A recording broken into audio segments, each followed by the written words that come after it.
Here we are, the culmination of my Gears of War journey. I'm going to be talking about the Gears 5 campaign as well as the Hivebusters DLC. In case you were wondering, yes, the official name of the game is Gears 5. Why they dropped the of War, I don't understand, but whatever. If you want to know my thoughts on Gears of War Judgment or Gears 4, I have them linked in the description below. But let's just get right into it and talk about Gears 5.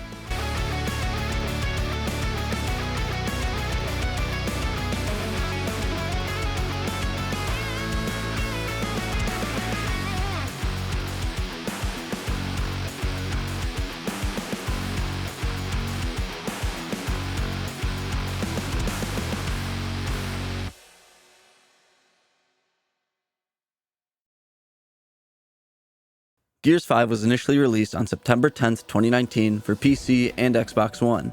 Then it was released for Xbox Series consoles on November 10th, 2020. It was developed by the Coalition and published by Xbox Game Studios. I play it on PC through PC Game Pass using an AMD Ryzen 9 5900X, Radeon 6750 XT, and 32 gigs of RAM. I also recorded all footage you are seeing using AMD Adrenalin.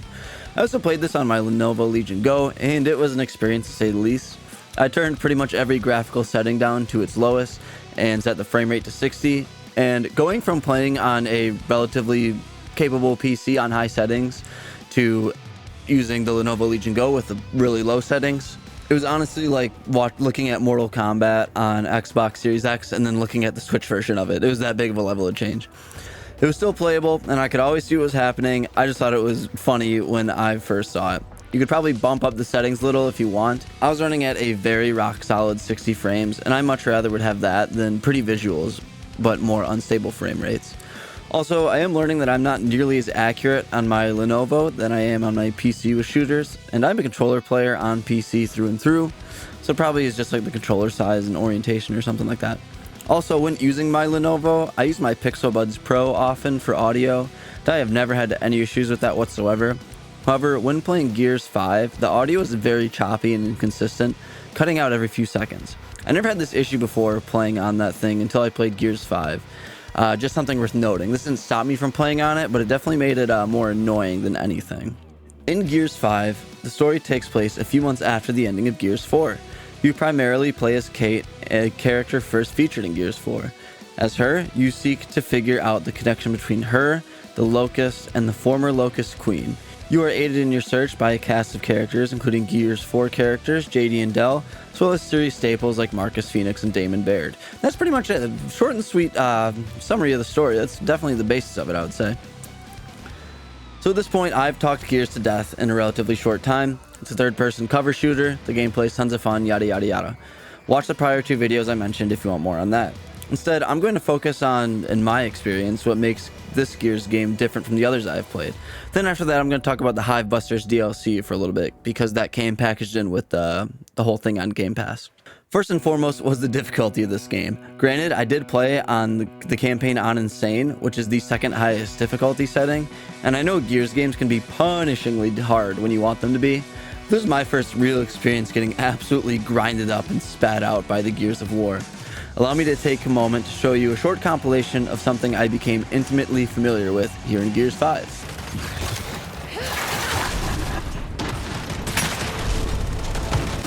Nice work, Jack.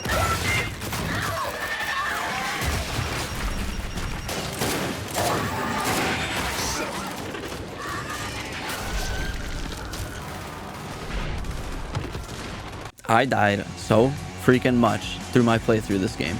The first combat encounter in the whole freaking game kicked my ass time and time again, and probably took me at least 7 or 8 tries. There were more than a few combat encounters that took me like 30 to 45 minutes to get through because I kept dying so much. Nothing was more scary than coming across enemies wielding snipers, torque bows, and bolt-hock pistols, because every single one of those would kill me in a single shot, no matter where it hit me. It doesn't matter if it's in the pinky toe. There were times where I was thinking, what the hell do they want me to do here? It was so hard, I even contemplated taking the difficulty down, something I just about never do. I think I did that like maybe once in my life, and I can't even remember what game it was. But then I remembered that I already do the hardest thing imaginable every single day. I work a corporate job, so if I can do that, I can definitely finish Gears 5 on Insane, which I obviously did. But holy smokes, I will unabashedly say that I earned that victory. Secondly, I believe I was deceived and potentially at my own fault. I was under the impression this game was fully open world. However, that is very much not true. What is true is this game has open world sections. In these open world sections, you are given side missions along with the main one, and you do most of your traversal using the Skiff, a wind-powered sled. I can't say I loved these open world sections, but I can't say I hated them either.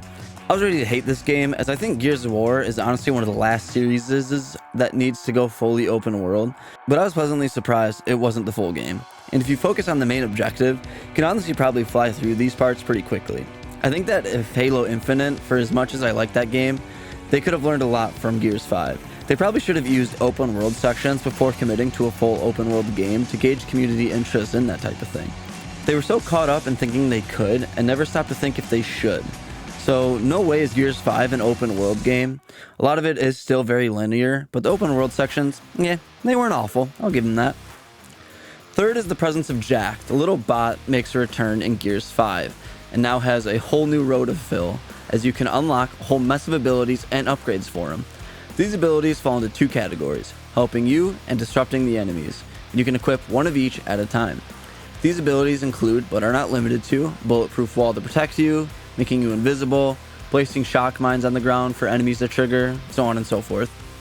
I found these abilities to be quite helpful for the most part. I typically used one that instantly healed me, as well as giving me extra health for a few seconds, paired with a flashbang that would stun the enemies and typically expose them from cover for a few seconds. I have minutes written down in my script, don't know what that's about. These abilities were most definitely helpful at times, but I often found myself frustrated with them and how long it took to deploy them. They do not take a long time to deploy, I want to make that clear, but I kind of just wish it was instant. There are many times where I called for my heal, but it took a little too long and I would die. Then I could see Jack apply the heal to my dead body. Thanks, dude. Also, when you initiate the enemy disruption ability, you better be good for a bit, because you won't be able to use any other ability that helps you until the other one is complete. Or if you send Jack to revive a downed teammate, both of the abilities will be inaccessible until he revives the downed teammate, which also got me killed quite a bit. So the abilities are cool and all, I just wish they were a tish easier to use. Lastly, let's discuss the story. I think as a complete package, this is definitely a good Gears story, but then again, they typically aren't bad. I feel like the weakest one is probably Gears 4, honestly, and even that still wasn't all that bad. However, it could be because I'm more familiar with them, but I find myself more drawn to the staple characters of the series like Marcus and Baird, more so than I am to the new cast of JD, Kate, and Del. But like I said, that could come down to time spent with the characters. Maybe once Gears 6 comes out, that will change. Speaking of Gears 6, not only does this game end on a cliffhanger like Gears 4, so that's 2 games in a row now, but it also forces you to make a decision that could really impact the story of the next game, which I very much like. As much as I hate the Mass Effect games, and yes, I do hate them, no, I won't talk about it now, that is a discussion for another time. One thing I really do like about them is how your decisions in one game carry over to the other, making sure that it is as fluid and personal of experience as it can be. And it seems Gears is kind of leaning into that direction as well, because there is really no way of reversing the decision you make in order to follow a canon storyline. And if they do something like that, I'd kind of be fuming mad, because that's cheap and easy to do, while also taking a lot away from the player and the weight of their choices. So I really hope to see something like this implemented in Gears 6, especially with cloud saves being the norm now, so you don't even need Gears 5 installed. The game can just read your past games from your profile and go from there. But man, enough with the cliffhanger endings, guys. Holy shit. Now let's talk a little bit about the Hivebusters DLC. The Hivebusters DLC was released on December 15th, 2020. You play as Scorpio Squad, composed of Keegan, Mac, and Lonnie. Scorpio Squad teams up with Colonel Hoffman to try and take down a swarm/locust hive deep underneath an island. Things don't go as planned during this mission, so the team have to resort to Plan B to rid the island of the swarm threat. In comparison to the main game, I felt this DLC felt very flat. First off, the DLC started out with a lie. It stated that I could play as any of the 3 characters that I wanted to, which is significant because each character has different ability. But from what I could tell, I could only play as the squad leader, Keegan. If you were playing with more people, maybe you might be able to toss character choice around. But when I was playing as just myself, it seemed like I could only play Keegan, because I tried to select other people and couldn't figure it out. As Keegan, you can place an ammo resupply, Lonnie gets an electric knife, and Mac can put up a barrier blocking enemy fire. I could only play as Keegan, but I could control the other squad mates' abilities. I was able to get some use out of Lonnie's blade, but Mac's shield was virtually useless. Yeah, he can make a shield to protect himself, but that shield is only in front of him. So unless you are right by him, it won't help you at all. And if you trigger it, he doesn't run over to you either. So it likely will only protect him and him alone. I feel like they gave you control over the other abilities to try and fill the gap left by no Jack in the DLC. But I found Jack to be way more useful than these two. And if you remember correctly, Jack definitely has his flaws. Keegan's ability is by far and away the most useful one because I pretty much always had ammo for my precious long shot. I had to utilize that long shot so much in this game because I would die so fast, whereas the long shot allows me to poke up, get a quick shot in with lots of damage, and get back into cover. Any other gun, if I was exposed for like sometimes more than fucking half a second, my head would be off. So the long shot was my best friend in this game. And these new characters are very uninteresting to me. They're basically as generic of characters as you can get: an old soldier coming out of retirement, a loose cannon rebel, and a child who distanced herself from her family.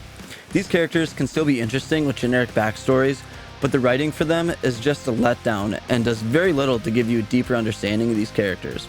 They fell so flat, I genuinely couldn't even remember Lonnie's name when writing this and had to look it up.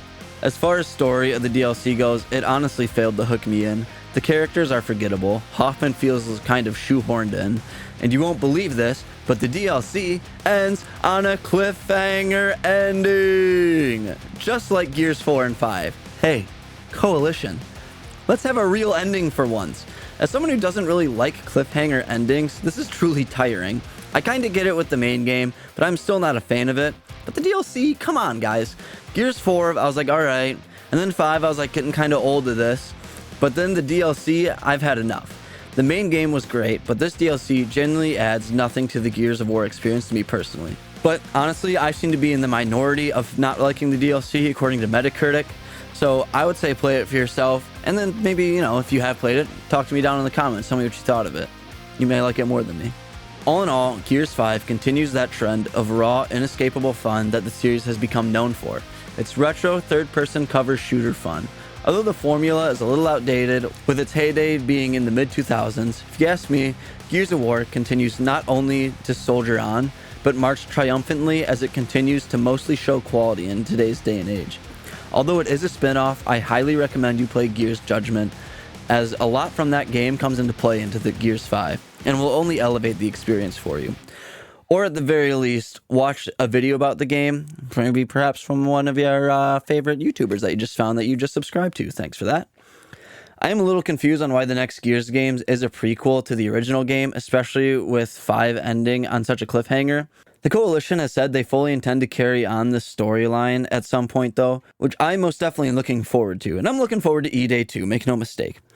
And if Gears 6 and E-Day are anything like Gears 5, the fans, much like myself, are surely in for a treat.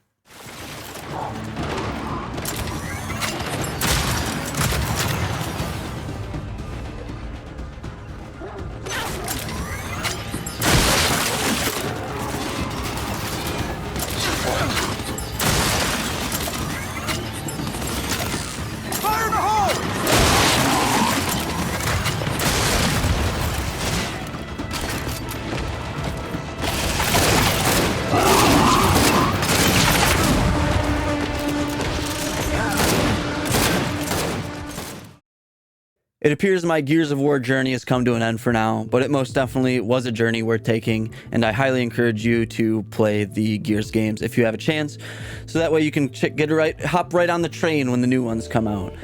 Next up, I'm going to be tackling Classic Marathon 2 now that that is available on Steam. And this is where I would say subscribe, but I already know you did because I mentioned it earlier, so thanks in advance for that. Or I should say past tense because I know you already did it. While you're at it, turn on post notifications, so that way I'm always looming over you like the ghost I am. Don't forget to like the video as well because I already know you loved it. Let's get that straight. Lastly, you know the drill. Let's talk Gears 5 and everything Gears of War in the comments. I want to talk about this and see what you guys think about the series at this point in time. Thank you so much for your time and attention watching this video, and I'll see you in the next one.